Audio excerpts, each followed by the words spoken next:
Today, I am going to talk to you about 5 strict English grammar rules that natives don't always follow. All right, let's start with the first rule of English. There are no rules. There are many rules, but we don't follow all of them. And that first rule that we like to break, and the rule that doesn't always apply, many teachers will tell you that you should never, ever end a sentence with a preposition. Well, I'm about to prove your teachers wrong.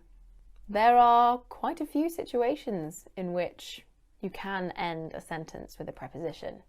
Now, if you can remove the preposition from the end of a sentence without it changing the meaning of the sentence, then you should do that. But what about situations in which the meaning is changed? Oh, let's talk about phrasal verbs. These are verbs made of a verb and at least one preposition. Keep up, run down, get up, put on. Often, sentences that use phrasal verbs end with a preposition. For example, I think you should get up, or I hope you can come over. Both of these sentences end with a preposition and it can't be avoided. If we remove the preposition, the meaning will change and we can't really rearrange it to avoid the preposition being put at the end. Sometimes it's even okay to end a sentence with a preposition even if you aren't using a phrasal verb. You might be able to rewrite these sentences to avoid them ending with a preposition, but it's not always necessary. You might be overcomplicating things. An example? Does anyone know where he came from? I could rewrite the sentence to say, does anyone know from where he came? But it would sound so unbelievably old-fashioned. Does anyone know where he came from is perfectly fine. Right, rule number 2, the rule I want to debunk. You should always say someone and I, not someone and me. This one is close to my heart because I had it drummed into me when I was at school, both by my teachers and my mother. And my teachers and my mother were misinformed at school. Let's take a look at 4 sentences, all regarding the zoo. Lucy and I went to the zoo with Tom. Lucy and me went to the zoo with Tom. Tom went to the zoo with Lucy and I, and Tom went to the zoo with Lucy and me. 2 of these sentences are incorrect and 2 of them are correct. The question of whether to use I or me comes down to whether you're using the word as a subject or an object in the sentence. Both words are pronouns, but I is a subject pronoun and me is an object pronoun. Native speakers, you can be forgiven for getting confused with this. I never learned this at school. So out of the first 2, Lucy and I went to the zoo with Tom would be correct because I is the subject of the sentence. You can work this out by removing the extra bit, the Lucy and bit. Does it work on its own? I went to the zoo with Tom, or me went to the zoo with Tom. Well, me went sounds very, very wrong, so it's I went.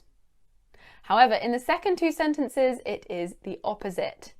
Remove Lucy and again in those second 2 sentences. Tom went to the zoo with I. Sounds weird, so it's Tom went to the zoo with me. Tom went to the zoo with Lucy and me. In this case, me is the object of the sentence. So many native speakers will always be taught to say someone and I, when actually, in many cases, someone and me is the correct version. Number 3, a big rule that came up recently after I used one of these in a title of my videos, it is that you should never split an infinitive. And many teachers will tell you this because they are simplifying things a little bit. But in reality, we do split infinitives. So infinitives are the 2-word forms of verbs like to run, to laugh, to play. When you split an infinitive, you put something, normally an adverb, between those 2 words. For example, to quickly run, to carefully read, to playfully dance. So often it's a case of it just sounding better when we split an infinitive. It sounds more natural. For example, I'm going to quickly run to the shop. This sounds better than I'm going to run to the shop quickly. But in some more complex cases, moving the adverb can actually change the meaning of the sentence. Now, some sentences actually require a split infinitive, which makes it all the more bananas that teachers tell you to never split an infinitive. Let's go straight in with an example.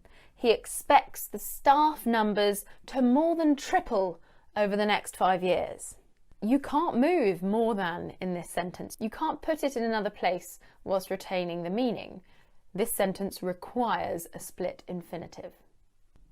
Number 4 is we should always use there are instead of there is before a plural. So many teachers will tell you always use there is, then a singular, and there are, then a plural. This doesn't always apply. People get very upset about it in the comments section if I use there is before what they consider to be a plural. I'm going to explain that use, but I will admit many native speakers, myself included, do make mistakes and get confused with there is and there are because we speak so quickly that we don't give ourselves time to plan whether there is needed or there are is needed. So just to cover the basics, we use there is and there are when we first refer to the presence or existence of someone or something. There is and also theirs are both singular forms. Theirs is the reduction of there is. There is, theirs. Theirs is most commonly used in informal speaking. So instead of saying, it is a fly on my head, we would say, theirs or there is a fly on my head. There are is the plural form of there is and theirs. An example, there are 2 spots on my face. Now, in speaking and in some informal writing, we sometimes use theirs when it refers to more than one thing. Bear in mind that this use can be considered incorrect in examinations. It's not uncommon to hear native speakers make this mistake. I might say there's many cakes instead of there are many cakes because I'm just so used to saying there's all the time. There's 1 apple, there's 2 apples. It feels almost natural to me. Now this is considered to be incorrect. However, there are actually some situations in which it is considered to be correct to use theirs, then a plural. Let's have a look at collecting phrases. One in particular is a number of.